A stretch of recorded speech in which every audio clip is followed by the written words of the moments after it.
From the Post Building in downtown North St. Louis, this is Inside City.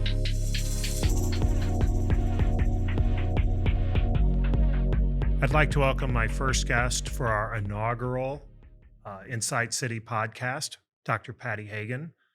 Patty, it's great to have you on the show. And, you know, I sort of feel like the new guy on the block. I've only been here just 5 years, but T-Rex, you've been in your building, I think, about a decade. I kind of remember when you guys got in there. And, you know, a lot of people have heard of T-Rex. They know the name. They don't know that it was necessarily Railway Exchange Building, and that's where you guys got started. So maybe just talk a little bit about the early days of T-Rex and some things that people might necessarily know before you're in the building you're in now. Well, sure, John. And thank you for having me. Of course. This is great. And how exciting it is to be in the inaugural Yeah, podcast. the very first, the Yeah. archives, you know, they'll say this is where it all started, you know. So T-Rex was founded probably 13 years ago now. And we started in the Mhm. Railway Exchange Building, which we had a lot of room in, and Yeah. people wandered about, you know, in the building.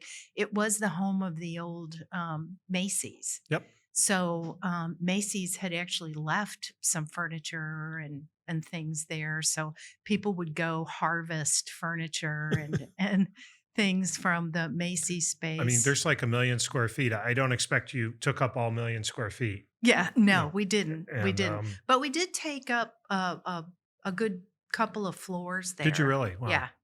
And what was helpful in T-Rex's startup was that Arch Grants was founded at the same time, and Cultivation Capital was founded at the same time, and we were housed together in the Railway Oh, Exchange. I didn't know that. So Yeah. you were cohabitants, I guess I would say. Yeah, Independent organizations, but sharing space. that's right. That's really interesting. I didn't know that. And that helped us in getting small companies attached to T-Rex and having us house them. So we grew pretty quickly to about having 75 to 80 companies inside the Railway Exchange Building. And then we started to look for our own space once it became clear that we were going to be successful. And backing up a little bit, because even though, you know, we tend to talk about bricks and mortar, a lot of it are the people behind that. And so I expect there are people like Bob Guller, Brian Matthews, who were early supporters that really allowed this to get off the ground. Was a Missouri Technology Corporation part of the early thing? Because I think they were with Arch Grants, an early supporter, but maybe talk a little bit about the people who really were instrumental in getting it off the ground. Yeah. So Missouri Technology Corporation came in to help us a little bit later, but they were very instrumental to our development. And through MTC, you have to apply for grants. And so they didn't have anybody at the time that was applying for grants I see. until they hired me. So anyway, but yeah, we had a lot of support from the beginning. Mark Showers was our board chair up until, and was our board chair for, well, there was an organization called Technology Entrepreneur Center, and he was the board chair of that. I And see. that is our formal name, actually. T-Rex is our informal I name. see, sort of the DBA, if you will, or the. I Right. see. Right. So we had a lot of great support, John, from the very beginning. Uh-huh. And there was a lot of excitement in the community for what we were trying to do, and a lot of support from the city as well. So you said, I think it was about 13 years ago, 2011, then something like that. Yeah. Okay. It was about 2011, and then we decided to look for our own building once it looked like we were going to be successful. So we found the Lammert building. That's the formal name of our building. And it's a great building on Washington Avenue, historic building. built in 1896, we think. And we put an offer in on that building and bought it. So um, for that, we had a lot of good help from the city in structuring that deal. We really had no money. So it was put together with tax credits and philanthropy and so forth. So, but we were able to purchase the building. It's sort of like how to buy a building with no money down, right? That's You right. need good partners who go in and support you that allow you to do that. Because I mean, it's a good sized building. It's what, 8 floors or 10 floors or whatever it It's is. 8 stories. Yep. Yep. Okay, It's 8 stories. It's 160,000 square feet. yeah, and you've got some tenants on the first floor. I think the AIA bookstore is on the first floor. They probably predated you guys. I think there, right? Yeah. Yeah. AIA is in there and has stayed, and we've wanted them to stay. AIA is American Institute of Architects, and they have a little gift shop there, and they serve as a representative organization for the architectural firms in town. So, That's great. yeah. And so I think primarily you guys are located on the fifth floor. Our administrative office is located on the fifth floor of T Rex. And then over time, after we moved in, we started to raise money to renovate the building. So the fifth floor that you mentioned, that was our first big renovation within the space. And we built out co-working space as well as conference and meeting room space on that floor, and actually a bar. The bar is very important. I can attest to that. Yes, Coffee in the morning and alcohol later in the day. that's right. So you the idea that there are things like a WeWork type space and co-working. Maybe talk about the differences that T-Rex offers that's over and above in terms of community and collaboration. That what sets T-Rex apart in terms of what it can offer some of these small companies. Well, one of the things that we're known for are just our low cost. So we're a nonprofit, and one of the things that we do is keep our costs as low as possible for our small companies.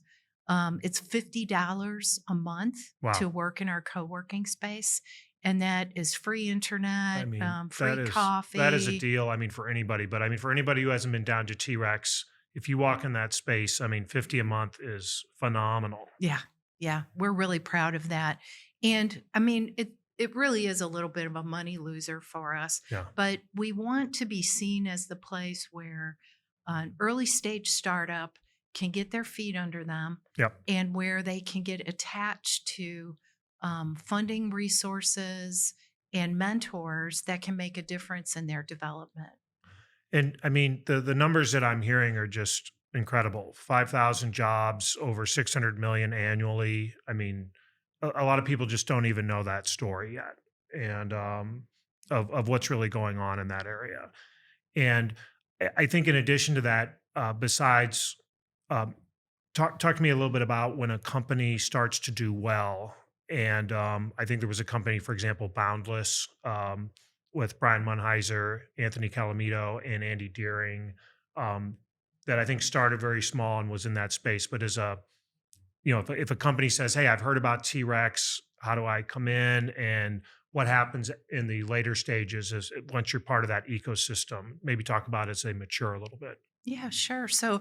Um, so companies, successful companies come in and they grow their business, and they look for funding opportunities in the community and nationally And too you sometimes. help them with that. It isn't just Yes, that's one of the yes. advantages. It's you show them the ropes, whether it's whatever specific grant there is. Exactly. That's what we do. And we make introductions for them and try to help them as much as possible. It's a little bit of a case management Hmm, situation where each company comes in at a different stage of their development, and we do what we can to help them make those connections. I see. Yeah. And so Cultivation Capital actually has offices in our building as well. And we have about 200 companies right now that have taken space within T-Rex. Okay. Yeah. That sounds great. And so a lot of these companies are just, they've got a desk or maybe a hotspot or something where they come and go. Do you have individual offices for them, or as companies start to get beyond, sharing a conference room, you have space in the building for them as well? Right. So, depending on where the company is at in its development, we will set up leases for them. And we have some larger size companies in there as well that have taken, we have a geospatial focus, but we go beyond geospatial. But we do have companies that want to work with us in the geospatial field. And so they may have their home office in Washington, D.C., but they've taken space in T-Rex to have a Mhm. presence there. So I think Leidos might be a tenant of yours. Well, they Okay. were, but they aren't anymore. So So yeah. what would be an example of a company that, has a St. Louis office or a presence in the geospatial, but is in the building? Right. So RGI, Hmm. um, and actually Esri does. And I know Esri is in the Globe building and Yeah. has larger size offices in the Globe building, but they have a small presence in T Rex too, just to be near. The NGA has office space inside of T Rex as well called Moonshot Labs. But to be near Moonshot Labs, to be part of the T Rex community, people have taken space to participate in that.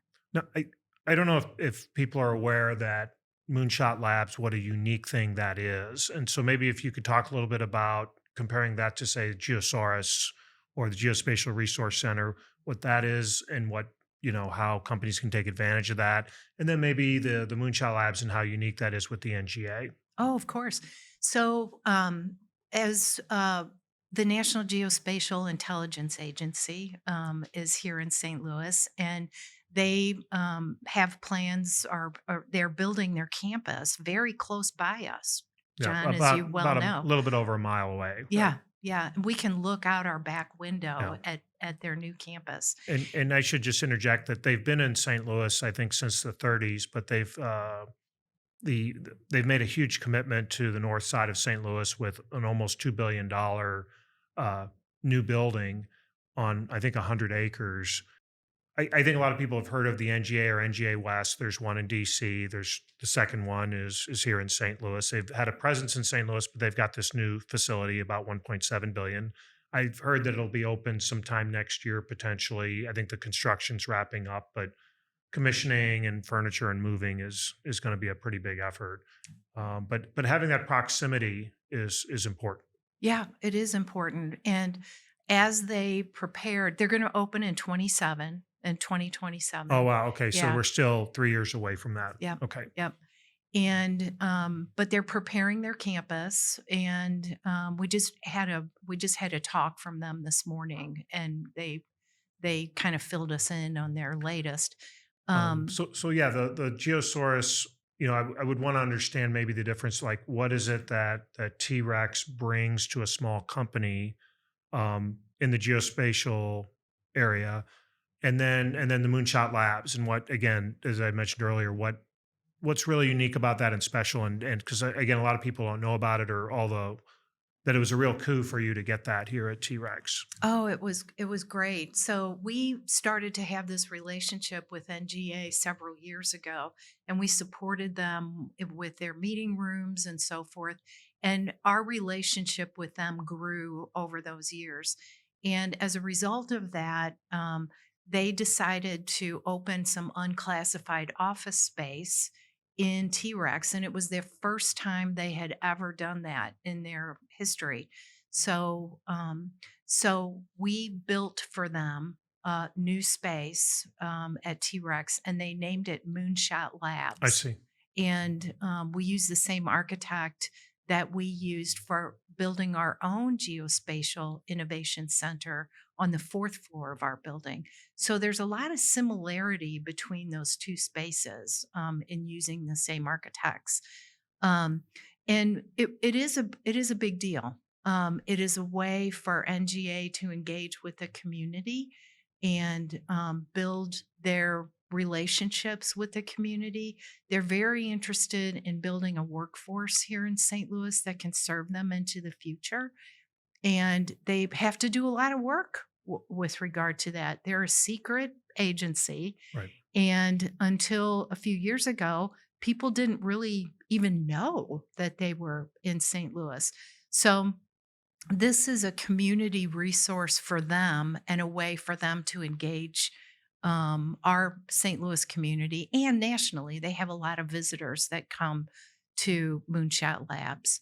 And I think that was a significant shift to from South St. Louis, where they were historically they didn't mind that people didn't know they were there. And I think with Robert Cardillo being the director there, making a very conscious decision, I think there was a point when it could either be located over in Illinois or St. Louis, and the idea that it was going to be more integrated in with the community, I think, was very important to the NGA. Right, right. I think you're exactly right. And it did get a little political, I think, their choice of where to build. But one of the reasons why they chose to build a little bit north of us here is that they wanted to make a difference in the St. Louis community. They wanted to reach out to the community. They wanted to build something good in the community that would have a lasting effect. So it was really a significant impact that they made for the area.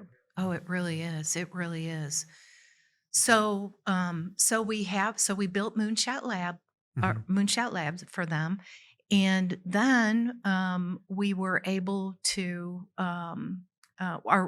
we received a partner intermediary agreement from NGA, and it was only the second partner intermediary agreement that they've ever done, and that is and what that does is it sets T-Rex up to do work for NGA and to accomplish some of their community focused objectives. So we've worked on education programming for them in under resourced communities, and have set up multiple meetings and events for them for their partnerships with other defense intelligence agencies. And part of that PIA, as you've talked about, is how the government procures work. And so they talk about this sort of the budget issues in Washington. This is where it really gets real. Is there money available for programs like T-Rex? And so that was a program that you went in and went after and applied for that and was able to get. Yeah, they chose us to do this for them, and it's a real honor to serve them in this way. So we're proud of our work there, and we enjoy working with them, and we look forward to continuing that work into the future. And what that does is it really helps us make connections to small businesses in the area that are working in the geospatial fields, and also some larger businesses that want to be close to that activity. And that helps us in our tenancy, but it also helps us make a difference within the community in terms of, for example, education. Mhm. So, I'm sure there are many success stories of T-Rex over the last 10 years. Is there a specific story or company that you're particularly proud of that you can say that really came out of us? oh gosh, there are so many. I would say one of our proud graduates and one of our uh, one of the ways that we're proud of him is Pablo Sabran, and he founded Impossible Sensing. Well, he's done some really interesting space oriented work, Hmm. and he founded his company in T Rex, and then he moved to Cherokee Street and opened a building and so forth. And anyway, he does cutting edge remote sensing technology, which is deployed deep in the ocean and deep space. Um, so he's engaged with NASA on a recent Mars mission, as well as ongoing search for life on other planets. That's awesome. Yeah. That's great. So And he's still here in St. Louis. yeah, he's here in St. Louis and he's doing really good work. And then we've had Less Annoying CRM, That's an affordable customer relationship management platform designed for small businesses. And they've graduated out of T-Rex and are doing really well, and have contributed to our success by allowing us to use their system pro bono. So, um, and Somersault is a size inclusive swimwear, leisurewear, and Yeah, activewear. Lori Coulter and Lori Coulter, Reshma, and yeah, yeah, and Reshma Chattoram, they founded Somersault, and they're doing um, really well with their program. So, but that's an example of a non-geospatial yeah, right. organization, but it was started in T-Rex and is doing really well now. That's fabulous. Yeah, You've also had a long relationship with the Army Corps of Engineers. We were talking earlier about Kevin, and I'm probably going to mispronounce his name, Gollinghorst. Gollinghorst. Okay. Yeah, uh huh. And I noticed I've seen Kevin get more involved, but maybe talk a little bit about, before the geospatial stuff. I think you have a relationship going back with them and bringing Kevin on board and how they've been involved. Yeah, yeah. Well, personally, I've had a relationship with the Army Corps for a number of years. Before I worked for T-Rex, I worked for the National Audubon Society, and we had a close relationship with the St. Louis Army Corps of Engineers in developing the Audubon Center at Riverlands, and worked very closely with them because that's a shared center in West Alton, Illinois. And from that relationship, and as well as others, I met Kevin Gollinghorst, who was the commanding officer of the St. Louis district of the Army Corps. And he was near retirement. And we started to talk about his future. And what ended up happening is he came to, when he retired from the Army Corps, he came to work for T-Rex in a program that I think, is called Hiring Our Heroes. And it's a vet based program that places a veteran in a job, and the military pays for them to participate in the job. So you get to try each other out a I little see. bit. Hmm. And so after we went through that, we made him an offer and he accepted. And now he's our geospatial director at T Rex. So we're lucky to have him. That's great.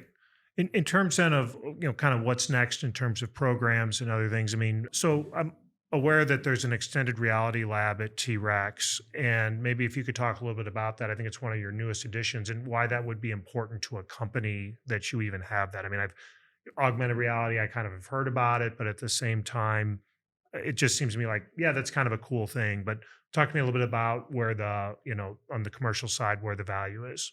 Yeah.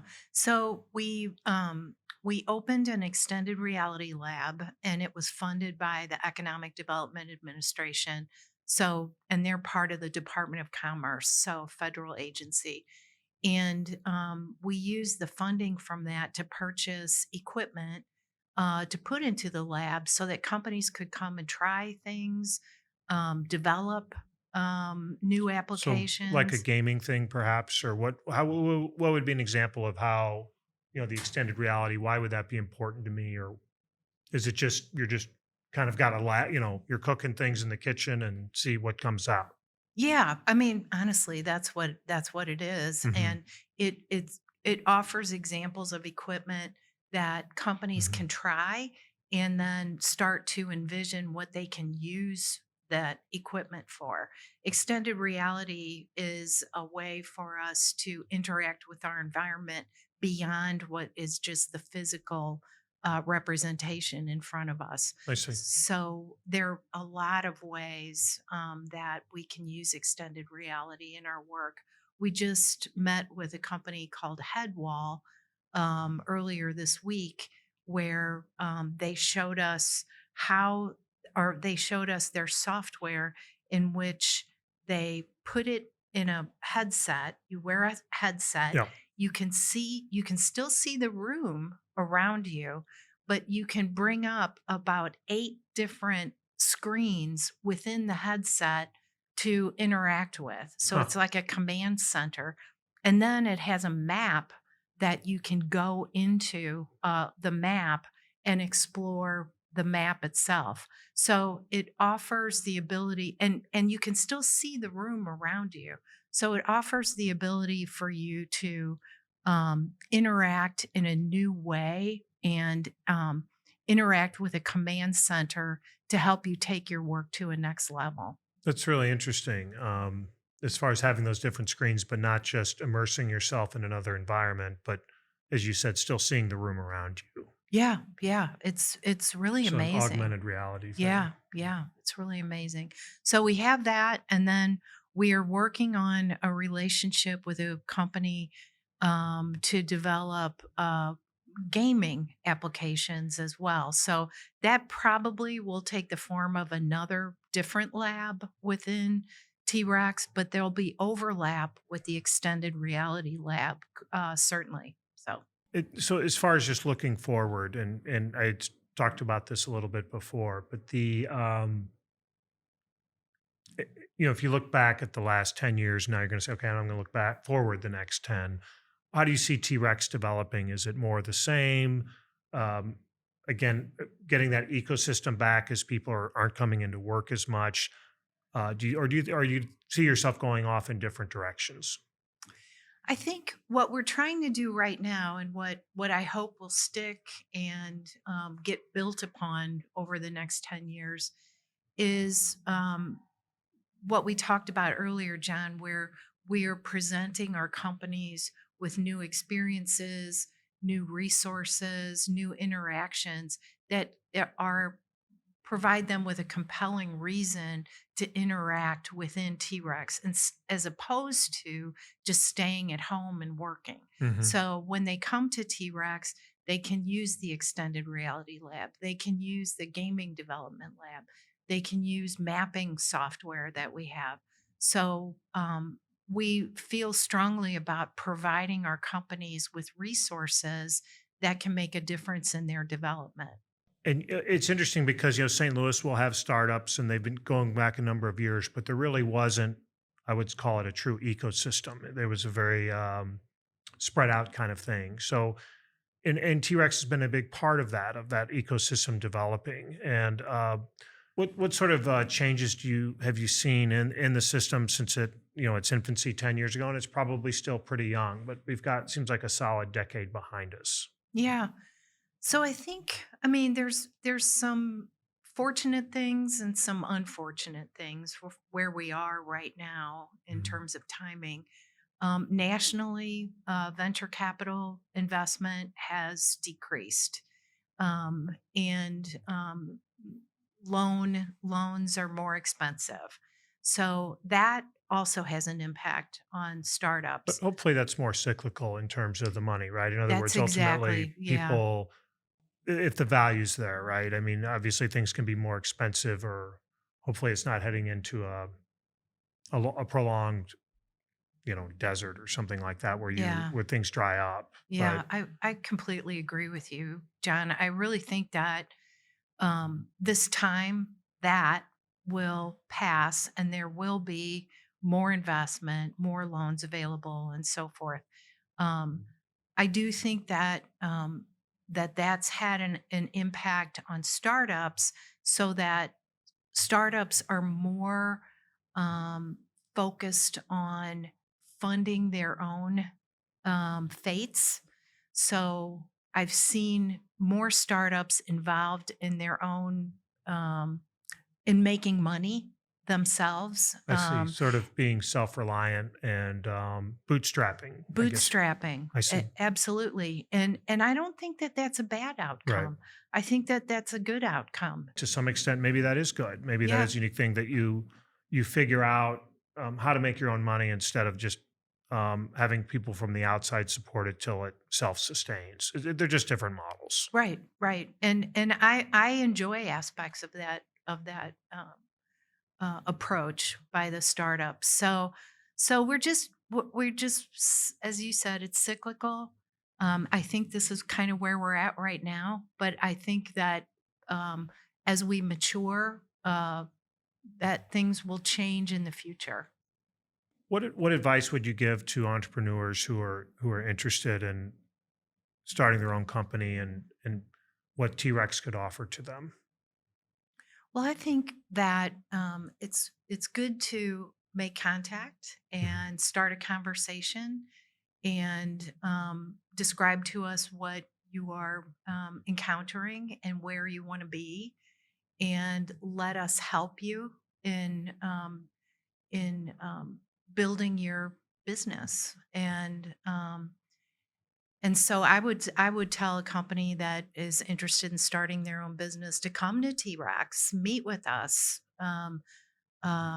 Let's set up a conversation and let's see how we can help you. Yeah. I mean, there's a whole network of people out there. I mean, in terms of an ecosystem, I think usually 2012 is seen as the time when St. Louis really started. And compared to other areas like Silicon Valley, which has, generational wealth that's been put out by companies and exits, it's a very different model. And so, 10 plus years on, there really is a community of people to draw on. Something I've heard about St. Louis is that people are very generous with their time. You can get a meeting. They won't always open their wallets, but they will uh, make those connections to people and talk about how solving problems. And I found that very much to be true. And T Rex can be then part of that conversation. Yeah, I agree. And we have a lot of friends who want to help in this community. So and there's a real feeling in T-Rex and in our community that what we're doing to help St. Louis grow Mhm. and help economic development in St. Louis is really important. And we want to be able to continue that success. I mean, because in a lot of ways, people think about the big companies and all that, but there's so many small ones that maybe you've heard of, maybe you haven't, and that really have a significant impact, an outsized impact. And to the degree that St. Louis was, 100 years ago, really a center, and we lost that a little bit, but it doesn't mean that we can't still be a great place to do business. Right, right. I totally agree, John. I really do. Yep. Any closing remarks, Patty? Well, I just love working with you, Well, Jen, that's very and I nice. love working with Steve Stone Yeah, at the Globe Building. And it makes me proud that we have this partnership with one another and that we're making a difference in our part of the city. I think yeah, it's really important, yeah. and I'm really dedicated to it. So, Well, and it's funny because I'd love to say there was this big plan, right? But there really wasn't. I mean, as I said, we're kind of the new kids here, and you know, Steve's father, Sidney Stone, actually owned the Globe building from like 1980 when the Globe folded, and so he's been down here the longest. And you've been here, and it's really a matter of finding ways that we can improve the area and work together to ultimately bring jobs. I'm a big believer in economic development, as a way forward, yeah, um, and to integrate what's going on in the city. But ultimately, it gets back to jobs, I think. yeah, I agree. And pretty soon we're going to have NGA as a partner here, That's right. so we're going to be really lucky. So That's that's great. great. Yeah, yeah. Patty, thanks for coming and as our first guest. It's been terrific. Well, thanks, John. Thanks Okay, for having me. you bet.